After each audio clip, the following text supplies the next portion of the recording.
Hello everyone. नमस्कार सभी को। स्वागत है आपका कैम्ब्रिज गुरु के सीबीएसई सेक्शन में एक बार फिर से। जैसा कि आप जानते हैं कि अप्लाइड मैथ्स के क्लास 12 का टॉपिक मैंने शुरू किया था, उसमें से अभी हम पहला चैप्टर ही कर रहे थे और दो उसमें हम टॉपिक कर चुके हैं। पहला था मॉडलो और उसके बाद हमने एक प्रॉपर्टीज ऑफ मॉडलो भी किया था, जिसमें हमने कुछ क्वेश्चंस भी डिस्कस किए थे। तो अभी आपके सामने है alligations and mixtures, next topic. तो चलिए शुरुआत करते हैं। देखिए है क्या कि लेट अस फर्स्ट अंडरस्टैंड कि what do you mean by mixture. तो इसमें मिक्सिंग टू और more ingredients together in certain ratio is known as a mixture. Ingredients मतलब जो भी आप क्वांटिटी मिला रहे हैं उसमें, दोज आर कॉल्ड इंग्रेडिएंट्स। तो जब भी दो या दो से ज़्यादा उन क्वांटिटीज़ को हम मिक्स करते हैं तो एक मिक्सचर बनता है। सिंपल, ये तो अंग्रेजी ही है। And then we have alligation. इसमें क्या है? It is a rule that enables us to find the ratio in which two or more ingredients are mixed at the given price to produce a mixture of desired price। मतलब ये हुआ कि अगर हम मान लीजिए एक वैरायटी है हमारे पास, मान लीजिए एक शॉपकीपर है, उसके पास दो वैरायटीज़ हैं राइस की, टाइप 1 और टाइप 2।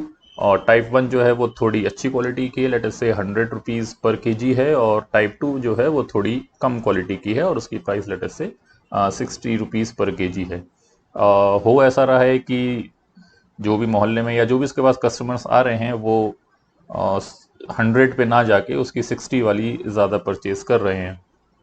लेकिन अब क्योंकि उसके पास 100 का भी एक स्टॉक है, तो उस टाइप ए जो जिसकी प्राइस थोड़ी ज़्यादा है उसको भी उसको बेचना है।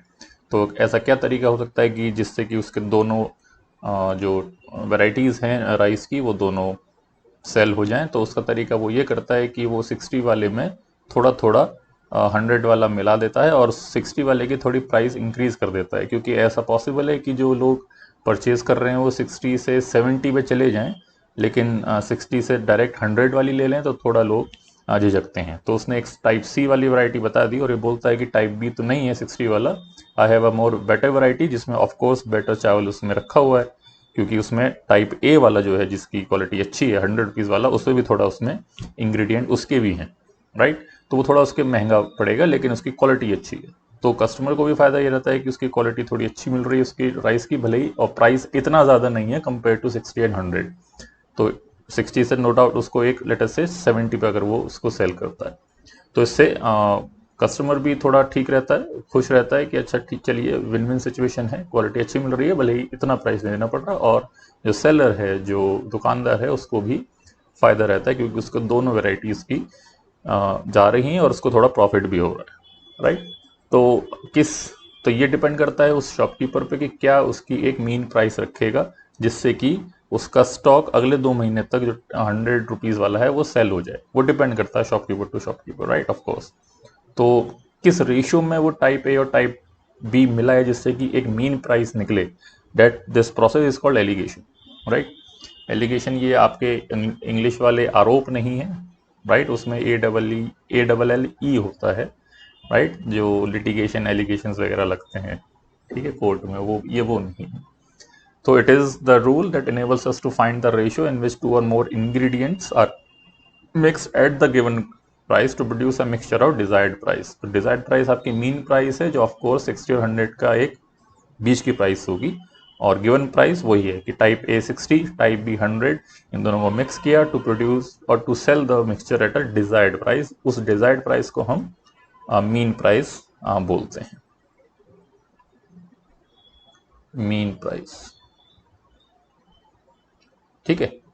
तो ये कहानी है। अब इसका एक मेथड है, इसका एक कह लीजिए फॉर्मूला है। अब वो मेथड आया कैसे है पहले हम उस पर बात करते हैं, उसके बाद हम डायरेक्टली उस मेथड को अप्लाई कर सकते हैं। और समझाने के लिए तो वैसे देखिए मैंने स्लाइड इसमें बनाई हुई है कि ये वो फॉर्मूला है जो आपको याद रखना है, right, and there is a language which is explaining this formula. तो हम सीधे पहले क्वेश्चन पे आते हैं और एक बेसिक नॉलेज से जो आपका एप्टीट्यूड है, राइट, आईक्यू से हम उसको सॉल्व करने की कोशिश करेंगे, एंड उससे फिर we will derive this formula कि इस फॉर्मूला किस तरह बनता है और फिर how we can apply directly the formula, right. फिर चर्चा करेंगे इसकी। तो पहले बात करते हैं सीधा क्वेश्चन पे।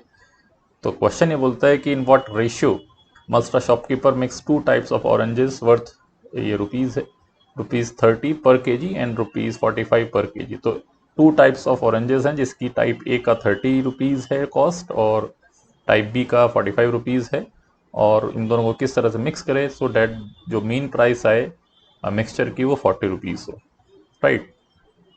तो सॉल्यूशन में हम देखेंगे कि बेसिक जो IQ बोलता है कि किस रेशियो में मिला रहे हैं, तो हमें रेशियो पता करना है। We are not interested in finding out the exact values. तो क्या करते हैं, तो इसमें हम एक लेते हैं कि लेट अस से कि x kgs of type A है ऑरेंजेस और y kgs of type B है, राइट। तो यहाँ लिख देता हूँ मैं, टाइप ए का अमाउंट इज x kgs और टाइप बी का amount is y kg, right. तो अगर 30 रुपीज़ पर केजी है तो x kgs की कितनी प्राइस होगी, दैट विल बी 30x, ये प्राइस हुई, ठीक है। 30 जो टाइप ए है ऑरेंजेस का, उसकी टोटल प्राइस कितनी होगी, 30x होगी। सिमिलरली उसके लिए होगी आपकी 45y। This is for type B, right. तो ये जो आया है, this must be put equal to produce a desired mixture of ₹40, right. तो ये ऐसे मिक्स हुआ, तो now this is our mixture, ये आपने मिक्सचर कर दिया, राइट। अब मिक्सचर में जितना भी चीज़ है, ये जितनी भी टोटल क्वांटिटीज एक्स और वाई ऑरेंजेस की हैं, ये बराबर रहेंगी। ऑफ कोर्स बराबर क्यों बोल रहा हूँ, वो भी आएगा समझ में कि now if I talk in terms of total number of quantity कितनी होगी, टोटल अमाउंट ऑफ क्वांटिटी कितना होगा, तो एक्स के जी हमारे पास टाइप ए है, वाई के जी हमारे पास टाइप बी है, राइट। तो टोटल के जीज कितने हो गए, एक्स प्लस वाई, राइट। और उसकी प्राइस क्या बोल रहा है, 40, ठीक है। तो मिलाने से पहले was 30x was the price of type A oranges, 45y was the price of type B। ये मिलाने से पहली स्थिति है, राइट। और इनको जब हमने मिक्स कर दिया, राइट, अब इसमें ऐसा तो नहीं है कि एक दो मैंने खा लिए या सड़ गए, राइट। तो जो क्वांटिटी पहले थी वही क्वांटिटी बाद में रहेगी। सो टोटल क्वांटिटीज कितनी होगी, x प्लस वाई। तो total kgs is x plus y, तो इनकी अमाउंट कितनी होगी, 40। तो जो ऑरेंजेस, नंबर ऑफ ऑरेंजेस पहले थे, वही नंबर ऑफ ऑरेंजेस बाद में रहेंगे, राइट। तो this equation will hold true, right. बस यही इसकी कहानी है सभी क्वेश्चन की, और यहीं से वी विल ड्राइव जो फॉर्मूला है हमारे पास, जो मैंने अभी स्किप किया है, राइट। तो इसको मैं ज़रा एक साथ कर देता हूँ, तो क्या आएगा, so if I keep 45y here, 45y plus 30x, इसको सिंप्लीफाई कर देते हैं। In the RHS I have 40x plus 40y, right. तो इसको सॉल्व करना है, सॉल्व तो नहीं करना, x और y के एक साथ टर्म ले लेते हैं।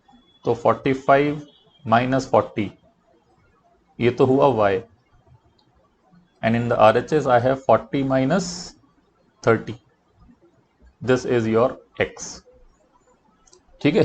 तो in what ratio must a shopkeeper, ratio करना है। so type A was x, so I need to find out x over y, है ना। तो ये क्या हुआ, 40 minus 30, sorry not 40, 45, x over y है ना। सो 45 माइनस 40 ओवर 40 माइनस 30, ठीक है। ये ही है बस, मतलब वो तो आप आगे सॉल्व कर लेंगे जो आता है इसके साथ। आंसर देख लेते हैं, this is 5, this is 10, so this is half. So I will mix the quantities of type A and type be in the ratio 1:2, right. तो अगर मैं 5 किलो टाइप ए ले रहा हूँ तो 10 किलो टाइप बी लूंगा, जिससे कि मेरी एवरेज प्राइस 40 रुपीज़ पर आएगी, पर के जी आएगी, राइट। ये क्वेश्चन का मतलब हुआ, लेकिन ये जो मैंने इसमें बॉक्स में रखा है, ये ही फॉर्मूला है। अब इस फॉर्मूले को थोड़ा एनालाइज करते हैं कि कैसे ये इसको मैं फॉर्मूला बोल रहा हूँ।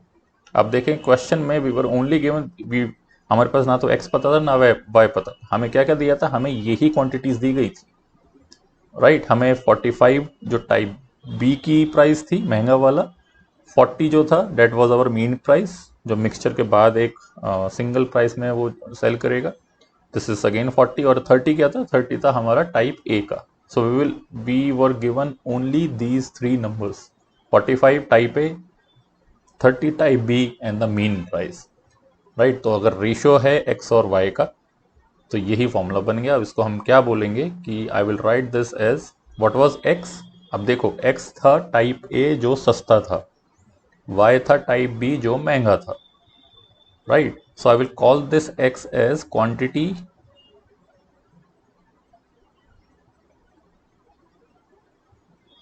of cheaper you can say quantity of cheaper commodity, whatever is your commodity, right, divided by cheap का मतलब है सस्ता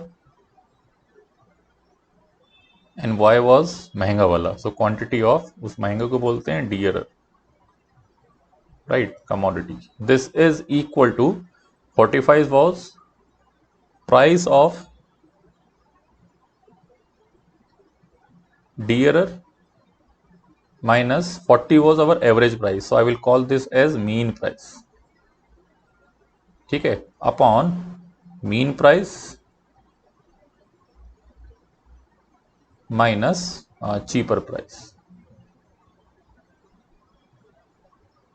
ये हमारा फॉर्मूला बन गया, ठीक है। तो इधर you can do using your logic, कोई ज़रूरी नहीं है कि एग्जाम में आपको फॉर्मूला ही यूज़ करना है, आप ऐसे लॉजिक से भी कर सकते हैं, ठीक है। बस फ़ायदा ये रहता है कि इन स्टेप्स को हम स्किप कर देते हैं अगर फॉर्मूला हमें पता है। और फॉर्मूला को याद कैसे करेंगे, देखो पहले सस्ता रखेंगे फिर महंगा रखेंगे, quantity of cheap over dear, सस्ता फिर महंगा, और RHS में हमें हमेशा वैल्यूज़ पॉजिटिव बनानी है। तो अगर मैं 30 को 40 से माइनस करता हूं तो मेरे पास नेगेटिव आ जाता है, राइट। ये ध्यान रखना है कि सस्ती प्राइस हमेशा कम होगी, महंगी प्राइस हमेशा मीन प्राइस से ज़्यादा होगी, राइट।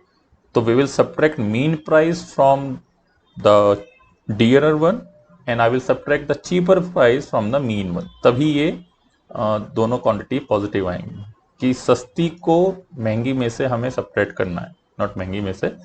मीन प्राइस क्योंकि सस्ती वाले से ज़्यादा है तो मीन से सब्ट्रैक्ट करेंगे सस्ता वाला और मीन को सब्ट्रैक्ट करेंगे महंगे वाले से, right. So price of dear which was 45 minus 40 और नीचे आएगा मीन प्राइस माइनस चीपर। तो ये भी कन्फ्यूजन इसमें दूर हो जाएगा कि सर मुझे चीपर प्राइस ऊपर रखनी है नीचे रखनी है।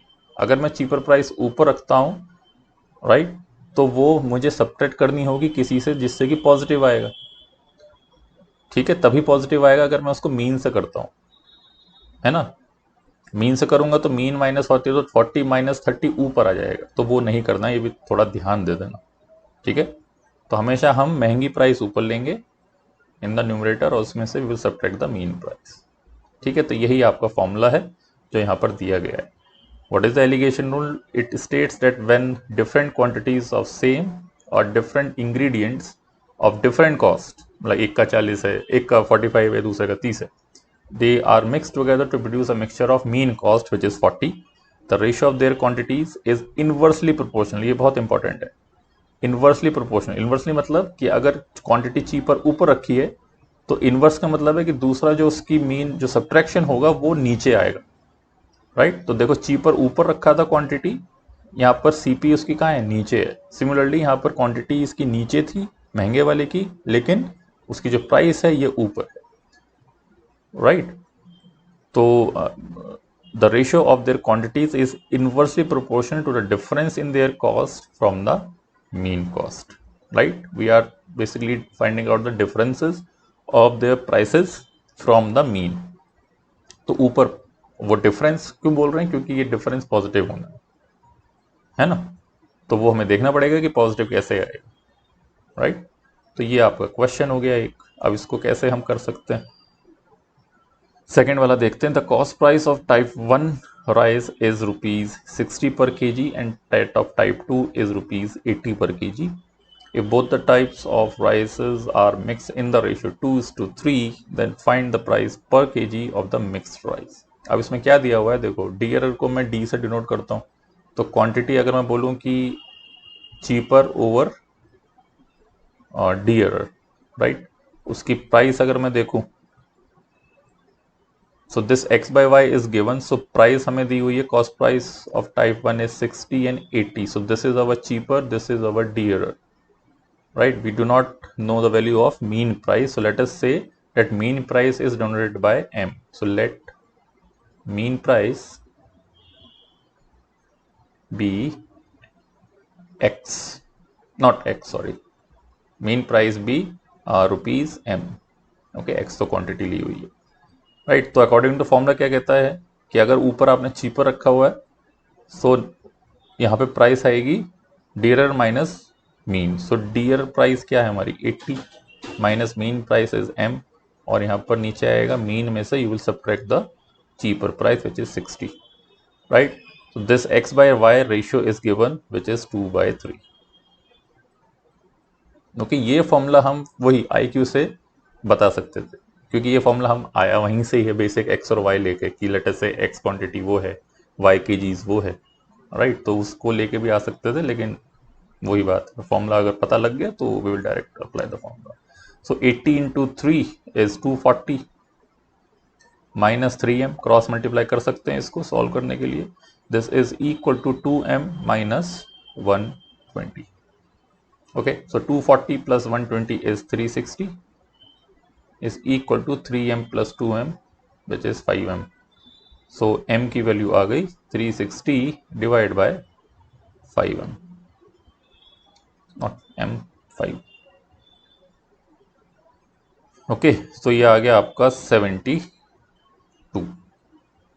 तो जो मेन प्राइस होगी वो आएगी 72 रुपये। ठीक है, बहुत आसान है, ज़्यादा मुश्किल नहीं। अब एक कॉन्सेप्ट इसमें ये आता है, थोड़ा सा डिफरेंट है, इसमें हमें कुछ वो नहीं करना है कि डियरर और चीपर का प्राइस का रेशियो हमें कुछ लेना है, नहीं। तो देखते हैं क्वेश्चन क्या बोलता है। तो ऐसा नहीं है कि हर question we will in each and every question we will use the formula, नहीं, थोड़ा सा दिमाग भी चलेगा। ओके, तो बोलता क्या है कि there is a vessel which contains a mixture of two liquids P and Q in the ratio 5:7। तो दो तरह के लिक्विड हैं P एंड Q, और उनका रेशियो क्या है 5:7। तो क्वांटिटी अगर मैं मानूं P की, so let P is 5x litres, actual quantity ही मान ली, ठीक है, और Q की हमने मान ली 7x लीटर। y मत बोलना, क्योंकि इनका रेशियो फिर 7x 5x/7y हो जाएगा। तो एक वेरिएबल इसमें इंट्रोड्यूस कर सकते हैं। तो जब भी रेशियो का क्वेश्चन इस तरह से आता है कि एक क्वांटिटी उनका रेशियो दिया गया, तो उसमें से वी कैन एज्यूम x। तो एक्चुअल क्वांटिटी P की आ गई 5x लीटर्स, Q की आ गई 7x लीटर्स। अब आगे बोलते हैं, देखते हैं क्या बोलता है कि 12 litres of mixtures are drawn off from the vessel. अब इसमें से क्या किया, 12 लीटर बाहर निकाल लिया। तो इन दिस 12 लीटर्स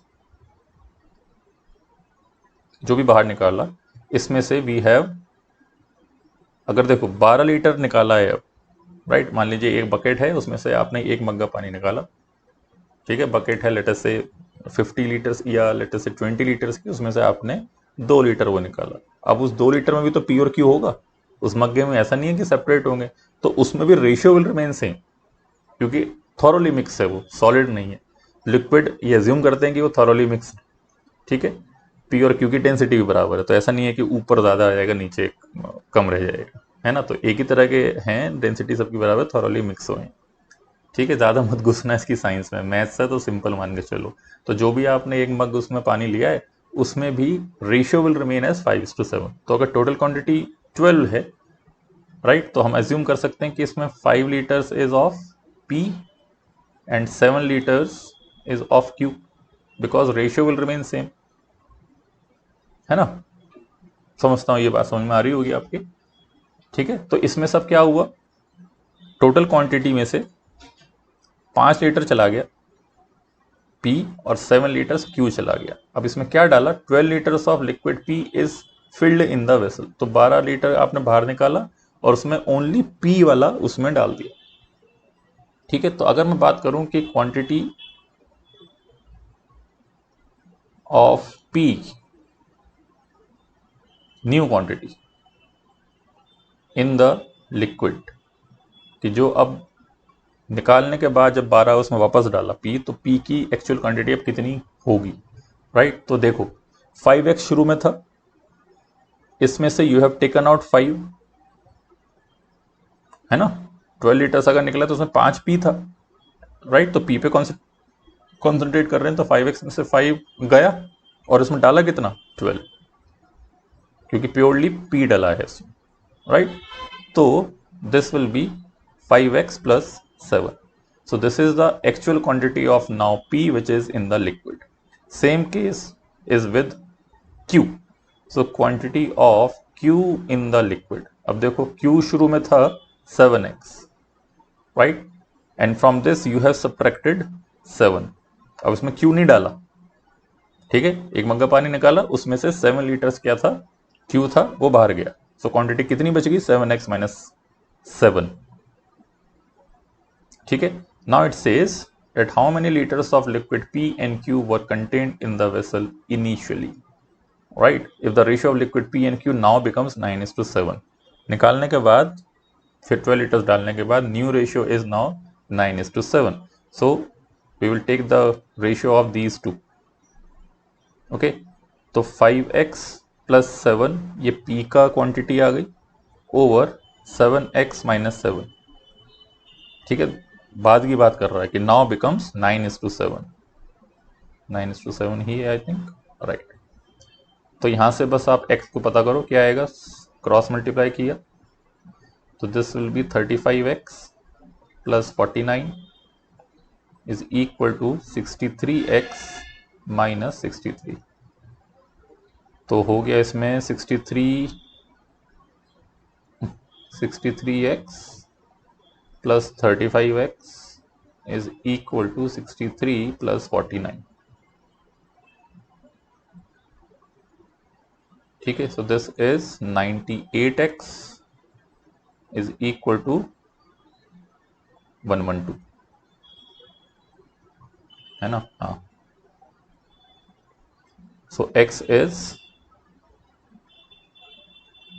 112 ओवर 98, और ये शायद किससे 7 से जाएगा, 7 1 16 and this is 7 14, then again by 2, so it is what 8/7, ठीक है। सो x क्या है 8/7, so it is asking, x ने पूछा, इसने ध्यान देना, ये बोल रहा है how many litres of liquid P and Q were initially, तो P तो था 5x, P का कितना था 5x, तो ये हो गया आपका 8/7 into 5, right, and Q is 7x, so 8/7 into 7, so 8 litre तो ये था, और 40/7 आई थिंक P है, ठीक है।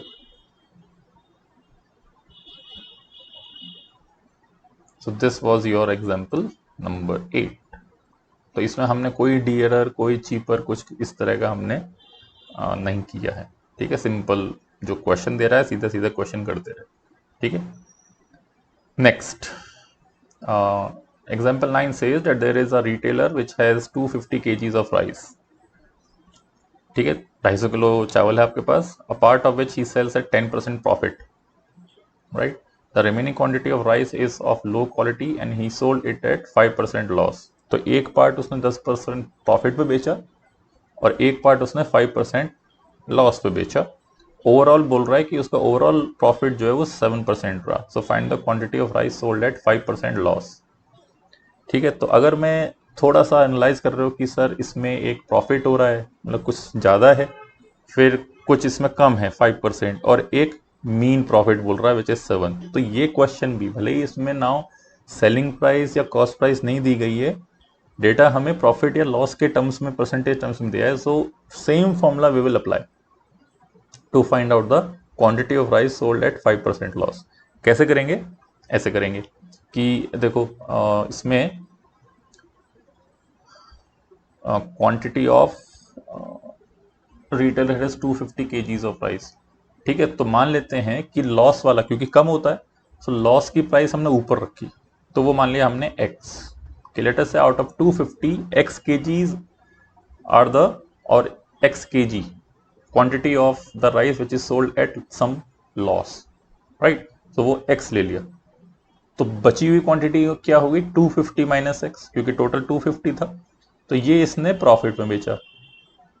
फिर से रिमाइंड करवा रहा हूं, फॉर्मूले में ऊपर चीपर था, नीचे डियरर था, तो चीप का मतलब हम इस केस में लॉस को लेंगे, ठीक है। तो x is the quantity which is sold at some loss, 250 minus x is some profit and it is inversely proportional. अब देखो डिफरेंस हम इसमें प्रॉफिट का लेंगे, मीन प्राइस का ना लेके मीन प्रॉफिट का लेंगे, ठीक है। तो देखो ज्यादा क्या था, 10 था प्रॉफिट, सो 10 माइनस 7 राइट, और इसमें 7 माइनस 5। अच्छा, अगर प्रॉफिट की बात हो रही है तो अगर लॉस करूंगा तो आई थिंक इसको मैं +12 करूंगा, +5 करूंगा, क्योंकि प्रॉफिट परसेंटेज का हम वो ले रहे हैं डिफरेंस। अब इधर प्रॉफिट ले रहे हो, इधर लॉस ले रहे हो, तो वो गड़बड़ है ना। तो अगर प्रॉफिट लेना है टर्म्स में तो profit will be -5, not, if I am saying 5% loss, इसका मतलब क्या है, दिस इज -5% प्रॉफिट। ठीक है, तो अब देखते हैं आता है नहीं आता। तो this is 3, this is 12, means 1/4। तो 4x is equal to 250 minus x, that means 5x is equal to 250, that means x is 50, right. तो जो उसने लॉस में सेल किया that is your 50 kgs, और 200 किलो उसने क्या किया प्रॉफिट में।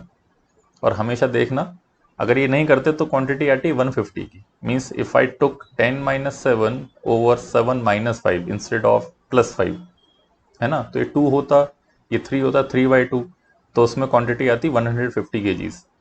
तो इसका मतलब ये हुआ कि 250 किलो में से 150 किलो जो है वो उसने लॉस में दे दिया, तो आधे से तो ज़्यादा ही है ना। तो ओवरऑल जो प्राइस, ओवरऑल जो रिजल्ट आता वो प्रॉफिट ना आता, वो लॉस आता, क्योंकि ज़्यादातर क्वांटिटी उसने लॉस में बेच दी, है ना। तो इस तरह से भी सोच सकते हैं कि आंसर जो कर रहे हो वो लॉजिकली ठीक कर रहे हो, आ रहा है या नहीं आ रहा। ठीक है, so this is your answer. तो ये ध्यान रखना कि अगर प्रॉफिट का रेशियो ले रहे हो तो loss will be converted into negative profit. Okay, तो एलिगेशन से बस इतना ही है, मैंने 2-3 तरह के क्वेश्चंस आपको करवा दिए हैं, और इसकी थोड़ी और प्रैक्टिस कर लीजिएगा। बाकी और कुछ अगर चाहिए इसमें स्पेशल असाइनमेंट वगैरह या कुछ और क्वेश्चंस करवाऊँ एलिगेशंस के, तो please write in the comment section. बाकी मिलते हैं नई वीडियो के साथ, till then bye, take care, see you.